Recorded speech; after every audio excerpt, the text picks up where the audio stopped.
വ്യാജ സർട്ടിഫിക്കറ്റ് ഹാജരാക്കി അടിയന്തര പരോളിന് ശ്രമിച്ച ഉത്ര കൊലക്കേസ് പ്രതി സൂരജ് അച്ഛന് ഗുരുതര അസുഖമെന്ന് പറഞ്ഞ് പരോളിന് ശ്രമിച്ചു. സൂരജിന്റെ തട്ടിപ്പ് പൊളിച്ച് ജയിൽ അധികൃതർ രംഗത്തെത്തുകയും ചെയ്തു. സംഭവത്തിൽ പൂജപ്പുര സെൻട്രൽ ജയിൽ സൂപ്രണ്ടിന്റെ പരാതിയിൽ പൂജപ്പുര പോലീസ് കേസെടുക്കുകയും ചെയ്തു. മെഡിക്കൽ സർട്ടിഫിക്കറ്റിലെ ക്രമക്കേട് ജയിൽ ഉദ്യോഗസ്ഥർ കണ്ടെത്തിയതോടെയാണ് സൂരജിന്റെ കള്ളം പൊളിഞ്ഞത്. ഭാര്യയെ പാമ്പിനെ കൊണ്ട് കടിപ്പിച്ച് കൊലപ്പെടുത്തിയ കേസിൽ ഭർത്താവ് സൂരജിന് ജീവപര്യന്തം കഠിന തടവാണ് കോടതി വിധിച്ചത്. 2021 ഒക്ടോബർ 13 കോടതി 17 വർഷം തടവും ശേഷം കഠിന തടവും വിധിച്ചത്. പൂജപ്പുര സെൻട്രൽ ജയിലിലാണ് സൂരജ് ശിക്ഷ അനുഭവിക്കുന്നത്. പരോളിന് സൂരജ് അപേക്ഷ നൽകിയെങ്കിലും തള്ളിയിരുന്നു. ഇതിനിടെയാണ് അച്ഛന് ഗുരുതരമായ രോഗമാണെന്ന് പരോൾ വേണമെന്നും ആവശ്യപ്പെട്ട് സൂപ്രണ്ടിന് അപേക്ഷ നൽകുന്നത്. ഡോക്ടർ സർട്ടിഫിക്കറ്റിൽ അച്ഛന് ഗുരുതര രോഗമാണെന്ന് രേഖപ്പെടുത്തി. സർട്ടിഫിക്കറ്റ് നൽകിയ ഡോക്ടറോട് തന്നെ ജയിൽ വകുപ്പ് ഉദ്യോഗസ്ഥർ കൂടുതൽ കാര്യങ്ങൾ ശേഖരിച്ചു. സൂപ്രണ്ടിന് ലഭിച്ച സർട്ടിഫിക്കറ്റും അയച്ചു നൽകി.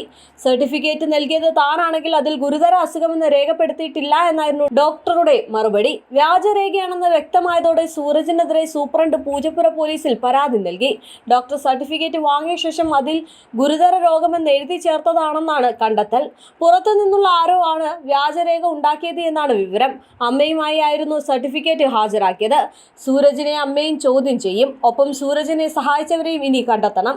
പോലീസ് അന്വേഷണത്തിലാണ് ഗൂഢാലോചന വ്യക്തമാകേണ്ടത്. പരോൾ സംഘടിപ്പിക്കാൻ വ്യാജരേഖകൾ ഉണ്ടാക്കുന്ന സംഘമാണ് ഇതിന് പിന്നിലെന്ന സംശയവുമുണ്ട്. 2020 ഭാര്യയായ ഉത്രയെ പാമ്പ് കൊണ്ട് കടിപ്പിച്ച് കൊലപ്പെടുത്തിയ കേസിൽ തടവിൽ കഴിയുകയാണ് സൂരജ്. സംസ്ഥാനത്ത് പാമ്പിനെ കൊണ്ട് കടിപ്പിച്ച് ഒരാളെ കൊലപ്പെടുത്തുന്ന ആദ്യ കേസായിരുന്നു സൂരജിന്റേതും. പാമ്പ് കടിയേറ്റുള്ള സാധാരണ മരണമെന്ന് ലോക്കൽ പോലീസ് എഴുതി തള്ളിയ കേസിൽ വഴിത്തിരിവുണ്ടായത് ഉത്രയുടെ മാതാപിതാക്കൾ പരാതിയുമായി കൊല്ലം റൂറൽ എസ്.പിയെ സമീപിച്ചതോടെയാണ്. ജനലും വാതിലും അടച്ചിട്ട AC-യുള്ള മുറിയിൽ പാമ്പ് എങ്ങനെ കയറി എന്ന സംശയമാണ് കൊലപാതകത്തിന്റെ ചുരുള അന്ന് അഴിയിച്ചതും.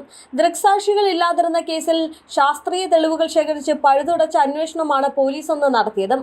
ഗൂഢാലോചനയോടുള്ള കൊലപാതകം, നരഹത്യാശ്രമം, കഠിനമായിട്ടുള്ള ദേഹോപദ്രവം, വനം വന്യജീവി ആക്ട് എന്നിവ പ്രകാരമാണെന്ന് കേസെടുത്തിരുന്നത്.